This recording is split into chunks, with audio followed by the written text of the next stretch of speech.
रेवाड़ी की जनता और रेवाड़ी मेरे दिल में बसते हैं। आप लोगों के हकों की लड़ाई एवं ये कहूं कि जब तक मेरे शरीर में सांसें हैं तब तक रेवाड़ी की आवाज उठाता रहूंगा।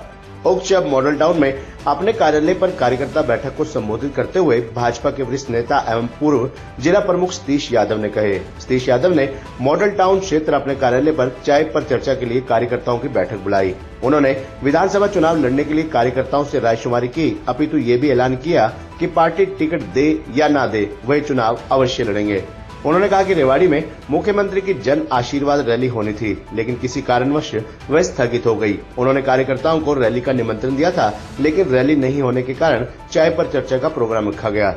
सतीश यादव ने स्थानीय विधायक और उनके पिता को भी जमकर घेरा और कहा कि एक परिवार का वर्षों तक रेवाड़ी विधानसभा क्षेत्र पर प्रतिनिधित्व रहा है, लेकिन आज रेवाड़ी की हालत बद से बदतर हो गई है। न पीने के स्वच्छ पानी की व्यवस्था है, न सीवर लाइन की व्यवस्था है, न साफ सफाई की व्यवस्था है, न जल निकासी का प्रबंध है, न युवाओं के लिए रोजगार है। जहां रेवाड़ी समुचित विकास की बात है तो इन परिवारों की राजनीति ने रेवाड़ी विधानसभा क्षेत्र को अंधेरे में धकेलने का काम किया है। अपने सभी कार्यकर्ताओं को संबोधित करते हुए उन्होंने कहा कि विधानसभा चुनाव का बिगुल बज चुका है। प्रत्येक कार्यकर्ता अपने आप को सतीश यादव समझकर घर घर तक जन कल्याणकारी नीतियों को पहुंचाने का काम करे।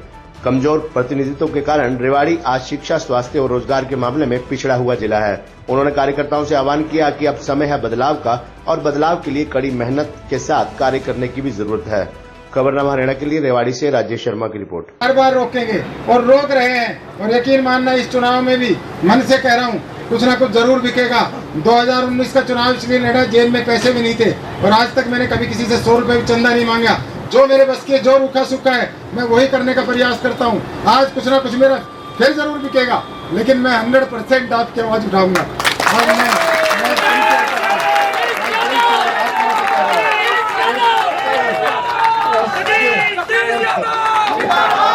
और सच्चाई है, मैं कभी अपने जब भी मैं नहीं रोया, क्योंकि मुझे इस बात का पता था कि वो एक्सेस शराब पीते हैं वो एक दिन जाएंगे। लेकिन जिस दिन मेरी वाइफ यहाँ रेवाड़ी में चुनाव हारी, मैंने बड़े दिल से लड़ा था और मैंने एक बात लोगों को कही थी कि मैं रेवाड़ी के लोगों में भगवान भोलेनाथ को साक्षी मान के कह रहा हूँ, अगर सतीश यादव 25 पैसे भी म्युनिसिपल कमेटी में खा ले तो मेरा कुल का नाश हो जाए। और जिस दिन मैं वो चुनाव हारा मैं पूरी रात रोया और आज भी मुझे वो बात याद करके मेरी आंखों में आंसू है। अरे क्या है ऐसा, क्या ऐसी कमी है मुझ में, क्या ऐसा इन लोगों में है कि क्या मुझे क्यों नहीं पहचान पा रहे। मैंने हर उस आदमी की लड़ाई लड़ी जिसने मुझे रात को 1 बजे बुलाया। कभी किसी ने मेरा खून मांगा, मैंने खून मना नहीं किया। मेरी जान मांगी, मैंने जान मना नहीं की।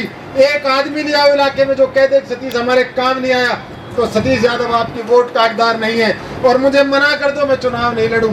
लेकिन क्या करूं, मैंने अपने आप से खुद फैसला लिया था कि उपमा अगर हार गई तो मैं चुनाव नहीं लड़ूंगा।